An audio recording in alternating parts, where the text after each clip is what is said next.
Welcome back students in my YouTube channel. Today we will discuss about the last online test paper. The test paper contain 3 questions. Each question carry 5 marks. Let's start the solution of first question. Calculate national income by using income method and expenditure method. मतलब आपको income method और expenditure method दोनों से इसमें national income को calculate करना है. तो स्टूडेंट बी केयरफुल, जब भी कोई सिंगल क्वेश्चन दो मेथड से पूछा जाएगा then your answer will be same. अगर आंसर डिफरेंट आता है दोनों मेथड से नेशनल इनकम कैलकुलेट करने पे देन श्योर कोई एक गलत है. मे भी दोनों गलत हों, बट अगर दोनों का आंसर सेम होता है देन मोर देन 90% चांस है कि आपने उसको सही किया होगा. Let's start the solution of first question. जो पहला अपने पास क्वेश्चन था, जो भी उसमें डेटाज गिवन थे, तो जब आप नेशनल इनकम से इनकम मेथड से नेशनल इनकम को कैलकुलेट करेंगे तो आपके पास जो फ्लो चार्ट बन के आता है वो आता है wages and salaries, employers contribution to social security, operating surplus, income from abroad minus income to abroad. ये उसका सॉल्यूशन है. अब मैं आपको उसमें बता देता हूँ कि आपको क्वेश्चन में क्या वेजेस सैलरीज दिया हुआ था 1200, बट ये कंपनसेशन टोटल नहीं दिया था, तो इसमें आपको एम्प्लॉयर्स का कंट्रीब्यूशन उसमें जोड़ना है which is equal to 150. But उसी में आपको एम्प्लॉयर्स की जगह एम्प्लॉय का कंट्रीब्यूशन भी दिया हुआ है. तो हमेशा याद रखें एम्प्लॉय का कंट्रीब्यूशन तो उसकी सैलरी वेजेस में ऑलरेडी एडेड होता है. तो आपको सिर्फ और सिर्फ सेपरेटली एम्प्लॉयर का कंट्रीब्यूशन जोड़ना है जो आपने पढ़ा है, क्योंकि इस क्वेश्चन में एम्प्लॉय और एम्प्लॉयर दोनों का दिया था. एम्प्लॉय का 100 करोड़ था, एम्प्लॉयर का 150, तो यहाँ 150 करोड़ आपको जोड़ लेना. फिर ऑपरेटिंग सरप्लस आपको डायरेक्ट गिवन था 600 रुपीज़. जब आप और मिक्स इनकम जो था इसमें mix income to self employed वो गिवन नहीं था, तो आप उसको जीरो ट्रीट करेंगे. तो जैसे ही आपने ये total wage compensation of employees निकाला, इन दोनों को ऐड करके ऑपरेटिंग सरप्लस उसमें ऐड किया, तो आपके पास डोमेस्टिक इनकम आता है. फिर उसको नेशनल इनकम में ऐड करने के लिए आपको net factor income from abroad जोड़ना पड़ता है, जो भी इस केस में डायरेक्ट नहीं दिया गया था. तो उसको कैसे निकालेंगे? इनकम फ्रॉम एब्रोड मतलब विदेशों से होने वाली income minus income to abroad विदेशों में जाने वाली इनकम. तो 100 माइनस 50 जब आप करेंगे तो इसमें 50 और ऐड होगा, then your national income is equal to 2000 crore. I hope आपको समझ आ गया होगा. सेकंड है इसका जो मेथड एक्सपेंडिचर जो मेथड था, एक्सपेंडिचर मेथड में आपको पता है टोटल कंजप्शन आपको लेना पड़ता है. तो प्राइवेट फाइनल कंजप्शन एक्सपेंडिचर लिया जाएगा पहले, फिर गवर्नमेंट फाइनल कंजप्शन एक्सपेंडिचर होगा, net domestic fix capital formation होता है, इसके भी अलग अलग पार्ट होते हैं, चेंज इन स्टॉक आएगा, उसके बाद net export minus net indirect tax. क्या इसमें नेट जो एक्सपोर्ट है EXPORT और जुड़ जाएगा, फिर माइनस नेट इनडायरेक्ट टैक्स होगा, प्लस अब नेट इनडायरेक्ट टैक्स क्यों किया जाता है? क्योंकि इसको फैक्टर कॉस्ट पे लाना है. फिर income from abroad minus income to abroad जो ऊपर किया है.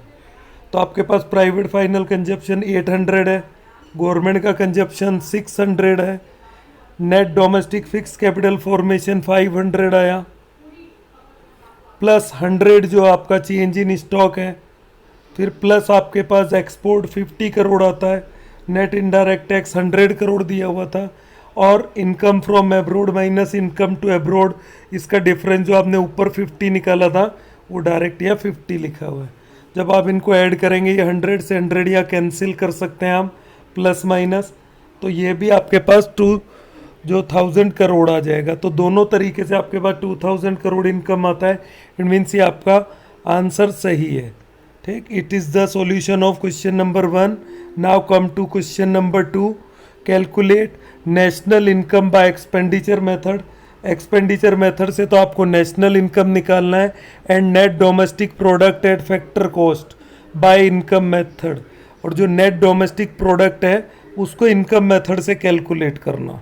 जो भी आपको डेटा दिए होते हैं पहले आप इन नेशनल इनकम निकालेंगे।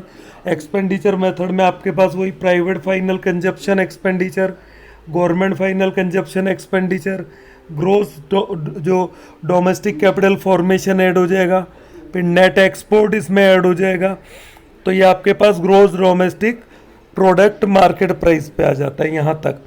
फिर minus consumption of fix capital आप माइनस करते हैं तो ग्रोस से वो नेट हो जाएगा, माइनस इनडायरेक्ट टैक्स और प्लस सब्सिडी करते हैं तो ये दोनों मिला के आपके पास नेट इनडायरेक्ट टैक्स माइनस हो गया।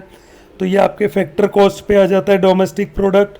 फिर डोमेस्टिक जो प्रोडक्ट है, नेट डोमेस्टिक प्रोडक्ट को नेशनल इनकम में बदलने के लिए आप net factor income from abroad इसमें ऐड करते हैं। तो डेटा आपके पास जो प्राइवेट फाइनल कंजप्शन 800 रुपीज़ था, गवर्नमेंट का कंजप्शन 100 गिवन है, कैपिटल फॉर्मेशन 120 करोड़ है, जो उसके बाद नेट एक्सपोर्ट है 70 करोड़ है, फिर consumption of fix capital 100 crore था, फिर आपके पास इनडायरेक्ट टैक्स और सब्सिडी का जो बैलेंस किया वो ये आपके पास आ जाता है, और नेट फैक्टर इनकम फ्रॉम जो एब्रोड है वो -30 निकल के आता है तो ये माइनस हो जाएगा। इस तरीके से आपके पास ये नेशनल इनकम 1000 करोड़ आ जाएगा इसमें।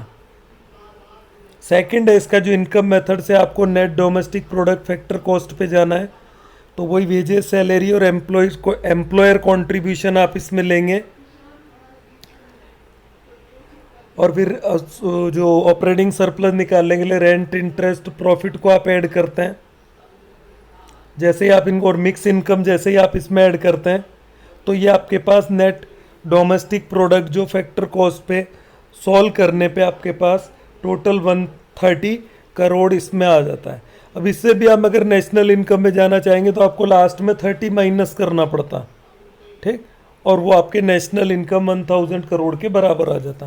बट इसमें net domestic product factor cost पे पूछा है तो 30 आंसर यहाँ आपके पास ज़्यादा आएगा।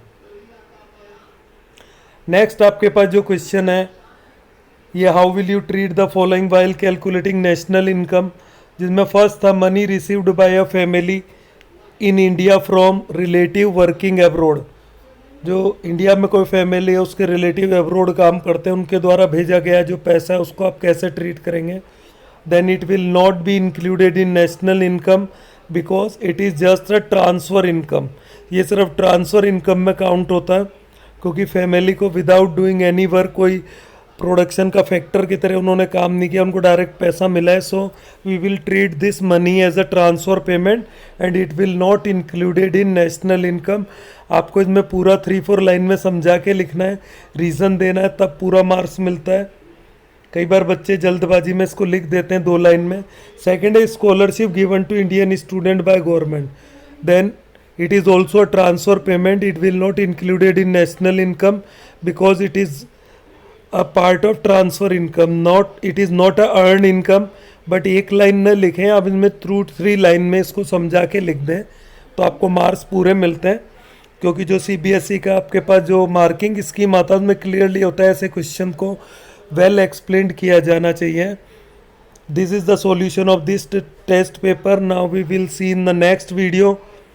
I hope you are enjoying.